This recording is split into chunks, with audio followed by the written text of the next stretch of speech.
Замислете свет без медиуми, без вашиот вестник додека го пиете утринското кафе или без да слушате актуелности на радио додека се возите или без телевизија. Како ви се чини тоа?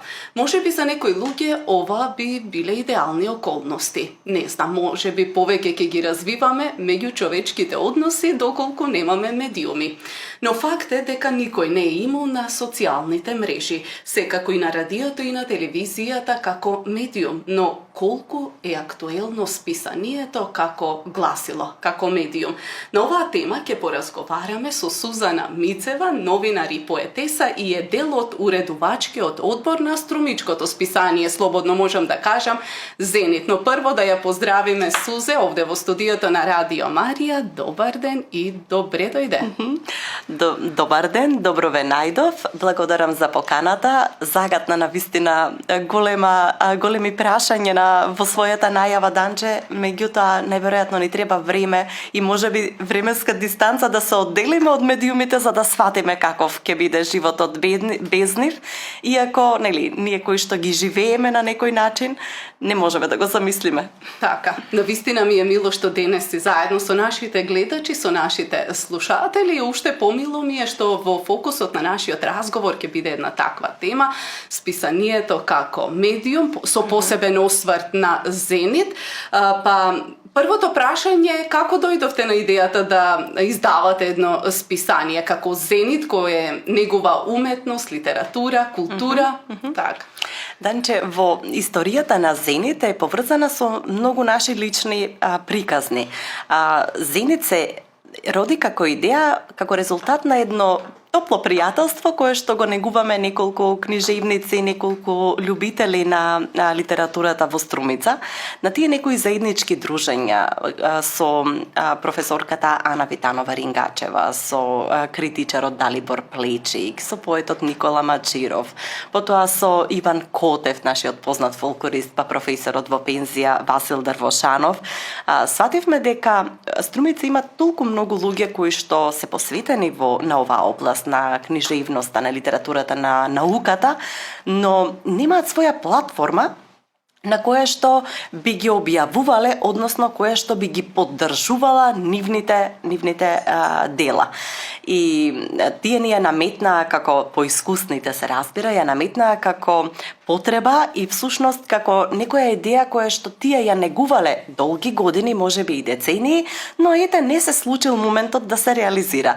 Ние можеби млади, полетни, ја прифативме како своја и решивме дека треба да се направи некаков напор и да видиме дали може да се реализира. И еве 5 години подоцна Зенит е реалност во Струмица. Така, имаме должност да пишуваме за големите автори, за големите уметници, така и да ја негуваме културата, но нели се обесхрабривте? Не знам колку струмичани читаат списанија, Зенит е струмичко списание. Зенит како матичен град или како родно место може да се ја каже Струмица секако, меѓутоа тоа е дете на светот. Ова го велам заради тоа што не само што во нашиот редакцијски одбор има писатели од цела Европа, туку заради тоа што Зенит всушност ги пригрнува сите автори, сите научници, истражувачи, оние кои што уметници, архитекти, оние кои што имаат нешто да кажат и чиј што глас вреди да биде слушнат, им даваме простор да бидат прочитани во Зенит и токму затоа тој всушност не ни припаѓа само на струмичани, но и интересот, верувајте, изминатите години Зенит да патува, а патува буквално каде што стапнува нашата нога на оние кои што го создаваме, затоа што носиме броеви и ја шириме мисијата на Зенит секаде каде што одиме на книжевни гостувања, на научни собери, на било какви размени. Професорката Ана имаше студиски размени во Бугарија, значи каде и да се појавиме, ние носиме и ја шириме таа некоја позитивна енергија која што ја прави ова списание, но исто така важно е да кажеме и дека Зенит има своја електронска PDF форма и ги прикачуваме на социјалните мрежи на Зенит групата. Се симнуваат безброј пати, затоа што луѓето македонскиот јазик, иако можеби не е толку лесно разбирлив, меѓутоа не е ни далече ни тук за читатели и книжевници од регионот, па така верувајте дека стигнал во многу домови во печатена или во електронска форма. Така. Тоа значи дека не само струмичани, туку и пошироко луѓето ја препознале вредноста на Зенит, со која би можеле да го менуваме културното обкружување. Така е. Во изминативе години многу пати на различни се организираа неколку трибини за книжевните списанија, особено за книжевните, на кои што познавачите, истражувачите, професорите ја истакнаа улогата лично на Зенит во целиот овој процес. Зошто? Затоа што Зенит има еден свој уникатен лик. Тој не наликува на ниту едно друго списание кое што излегува во државата. И тоа не беше некоја крајна намера. Значи, ние сакавме да ја родиме оваа приказна, меѓутоа не знаевме како точно ќе изгледа. Инспирацијата која што се раѓа соработувајќи на нашите состаноци, кога почетно ќе решиме дека треба да имаме, не знам, еве овој број конкретно, последниот да ви ја кажам идејата. Моментот кога слушнавме дека си заминала од овој свет големата Дубравка Угрешик, меѓу нас тројцата на уредувачкиот состанок се наметна истовремено идејата дека ние треба на оваа сјајна писателка да ја отстапиме простор. Понатаму, зборувајќи за нејзината улога како книжевник од овие простори, од балканските простори, која што имала силно влијание, таа живееше во Амстердам, во Холандија, тогаш ние всушност свативме дека има голем број писатели од регионот, па уште една нова слика, така ги нарекуваме одделните содржини кои што ги групираме во едно поглавје, слика 1, 2, слика 3 имаме во овој број. Свативме дека ни треба и едно посветено на југословенската книжевност и понатаму сите оние останати рубрики кои што ги имаме. И сето тоа што ние си оставаме простор да бидеме флексибилни, го прави Зенит да биде поинаков. И тоа им се допаѓа и го препознаваат не само читателите, туку и оние кои што се, како да речам, читатели со изострено сетило, затоа што всушност низ нивните раце минуваат бројни вакви изданија. Така, ни спомна дека каде што стапнала ваша нога, таму и Зенит е однесен. Од неодамна беше промовиран и во Србија, ако не се лажам. Па сакам да те прашам какви беа реакциите таму за Зенит. Така е. Во Србија имавме можност да го представиме Зенит на научните собири на кои што учествувавме. Конкретно на тој собир кој што е посветен на српската фолклористика, всушност не се само фолклористи, туку таму може да сретнете и професори од областа на филмот, на архитекти, може да сретнете правници кои што наоѓаат своји заеднички точки со темата со темите кои што се дадени на тој научен собир и всушност тие носат некои своји нови гледишта во областа на науката, се разбира. Меѓутоа, бидејќи имаат простор на кој што се промовираат новите изданија, кои што ги издало, например, Сдружение на фолклористи, ние контактиравме претходно со нив и ги замоливме дали можеме во програмата да го ставиме и промоцијата на ова книжевно списание, кое што во својата или во своите корени на некој начин има сместено и науката, затоа што објавуваме и научни текстови. Беа пресрекни затоа што на некој начин ја збогатуваме програмата, на друг начин правиме посилни врски помеѓу учесниците на собирот, затоа што разменувајќи вие идеи, разменувајќи ги своите искуства, се запознавате многу подобро и се отвораат патишта за поинаква соработка. Така, нивните реакции беа навистина позитивни. И од последната промоција во Србија досега ние веќе имаме текстови кои што стигнале од учесниците на собирот, кои што имавме препораки за автори кои што ги преведуваат, да речеме, во Србија, така што таа мрежа на соработки многу се шири и се зацврстува со едни такви случувања, обидот да се промовира списанието и надвор од државата. Така. Јас редовно ги добивам сите броеви на Зенит, па имате посветено Зенит на Блаже Коневски, така на Горан Стефановски, па прашањето е зошто е важно Зенит да обстојува? Зенит всушност обстојува, јас мислам дека тој си постои како посебен ентитет и мислам дека ќе обстои дури и да не сме ние, затоа што оваа приказна им стана блиска на многу струмичани и на многу книжевници и уметници во Македонија и мислам дека во моментот кога некој од нас би снеможел, дека ќе се најде некој друг што ќе подаде рака. Зошто е важно? Исклучително е важно заради тоа што им даваме простор на младите и надежни автори.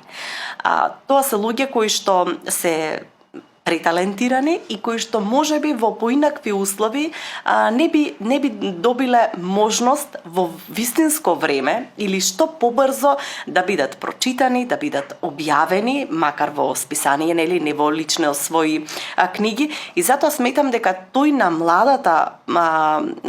младите автори им е нужен и насушен. Од друга страна пак, Зенит е тестамент на сето она актуелно, но и на сето она кое што ние не треба да го заборавиме. И токму затоа во него се собрани не само актуелни автори, се навраќаме и на како на Блаже Конески, се навраќаме на авторите кои што се неодминливи и на кои што ние секогаш ќе треба да им ја симнеме, нели, таа имагинарна шапка и да им кажеме дека без нив нашето и литературно и културно поле нема да било исто и дека тие всушност се вградиле во нашиот идентитет и во нашата култура. И токму затоа мислам дека Зенит сето тоа го прави ненаметливо, го прави инстинктивно, но на земјава и е потребен. На нашата генерација и е потребен. И мислам дека, сега гледаме дека и нашите современици, луѓето кои што треба да го прифатат и да го признаат, тоа го прават и им сме благодарни заради тоа и на Општина Струмица и на Министерството за култура и на сите институции каде што е отворена вратата за Зенит, без разлика дали да биде промовиран, дали да биде присутен, па да им биде достапен на читателите кои што би поминале. И заради тоа сметам дека не само што ние сметаме, туку уште поважно се согласуваат и луѓето од ова опкружување дека Зенит не е на сите важен. Така, важен е Зенит затоа што гласно зборува за важни работи. Па сигурно не ви е лесно да ја направите селекцијата и на кој ќе го посветите следниот број. Досега не сме имале кој знае колку големи дилеми, заради тоа што, например, во годината кога си замина Горан Стефановски, ние знаевме дека не може да не биде Зенит со ликот на Горан Стефановски и во тоа се согласи и нашиот илустратор, креаторот на кориците на Зенит, почитуваниот Ване Косторанов, без кој што ова списание нема да го има овој лик толку посебен, толку креативен. И всушност тој од една унифицирана корица која што имаше на почетокот Зенит, реши дека треба да одиме во една поинаква персонализација, односно да му дадеме лик со лик на некој од нашите значајни уметници. Понатаму Блаже Коневски имавме обележување на 100 годишнината од неговото раѓање. Тоа се ликови кои што вие не можете да ги одминете и едноставно сметавме дека носејќи, красејќи ги насловните страници на Зенит, всушност ние ставаме многу поголем акцент на не само на нивната работа, туку и на она како ние како генерација сега се однесуваме кон она што тие го работеле, кон нивниот и личен и професионален живот. И верувајте, не е едноставно да се направи селекција, затоа што пристигнуваат на вистина голем број на текстови, без разлика дали се авторски, литературни, научни, стручни, дали се некакви рецензии, меѓутоа се што е она квалитетно ние наоѓаме начин да го вметнеме, ако не во овој, тогаш тематски или гледаме дека тематски ни се сами креираат, ни се поклопуваат текстовите, тогаш ние оставаме за следен број, па ги контактираме авторите да знаат дека во некој од следните Зенити нивниот текст ќе биде објавен, затоа што не сакаме да ги изневеруваме луѓето кои што сакаат да соработуваат и про боно го донираат својот текст, затоа што ние не даваме надокнада финансиска за тоа што тие ги испраќаат своите текстови и сакаме да знаеме дека го вреднуваме тој труд кој што го дават, затоа што без квалитетните текстови Зенит нема да го има тоа значење и нема да има оваа вредност. Така. Спомнавме за насловната страница, како се одлучувате што ќе има наследниот број. Сега би сакала да го разлистиме малку списанието. Ни спомна во текот на разговорот дека го делите на слики. Така. Кога се сеќавам на едно опуштено кафе помеѓу мене, Далибор и Ана, кога зборувавме како сакаме да изгледаат рубриките во списанието, сите бевме едногласни дека не сакаме да наликуваат на оние кои што веќе постојат во постоечките списанија, дека сакаме да биде нешто интересно. Например, бевме цврсто уверени дека треба да има интервјуа, не само оние кои што ние би ги правиле, интервјуа кои што ќе ни ги понудат наши соработници, но и такви кои што може би биле објавени. Еве да речеме, имаме сега преведено интервју со Дубравка Угрешич, кое што е правено пред 12 години. Ние сакаме да ги имаме тие разговори затоа што живите разговори откриваат многу за авторите, многу за ликовите, многу за луѓето со кои што вие ги читате можеби како писатели или ги читате како поети, но кога го слушате нивниот или го читате нивниот жив говор, сваќате всушност со каква личност вие сте биле соучени читајќи го и како автор. И токму затоа свативме дека треба да има интервју, но не сакавме да биде интервју, туку му дадовме креативно име, да речеме разговори во два носа, затоа што кога ние седеме една спроти друга, нашите носеви се оние кои што всушност се тука и го следат будно, нели, разговорот помеѓу нас. Или понатаму кога имавме дилема за тоа како треба да биде насловена рубриката за авторите од Македонија, решивме дека тоа треба да биде Гуна. Гуна е една наметка, крстена, нели? Тоа е стар збор македонски и на тој начин оддадовме почит на нашето наследство, на нашата култура, а од друга страна ја модернизиравме затоа што ја ставивме во еден современ контекст. И на тој или на пример врските кои што ги градиме, преведувајќи ги авторите од странство или повикувајќи ги тука, затоа што имаме и такви случаи кога некој автор што бил застапен од страна дошол и бил гостен во Струмица, па снимале книжевен разговор со него, книжевно представување, и дека тоа се всушност многу важни мостови, но за да има или патувајќи ги патуваат и нашите читатели преку овие текстови, и токму затоа таа рубрика е пруга, затоа што е патот по кој што, нели, книжевноста патува. И така ние свативме дека рубриките треба да бидат оригинални, да ја зачуваат таа некоја, нели, форма, меѓутоа во некоја нова облека. А сликите ни беа исто така важни затоа што кога почнавме да ги класифицираме, например, да имаме посветен дел на некој автор, како на Горан Стефановски, тоа беше првата слика на Зенит. Сликата во која што зборуваме за Горан Стефановски.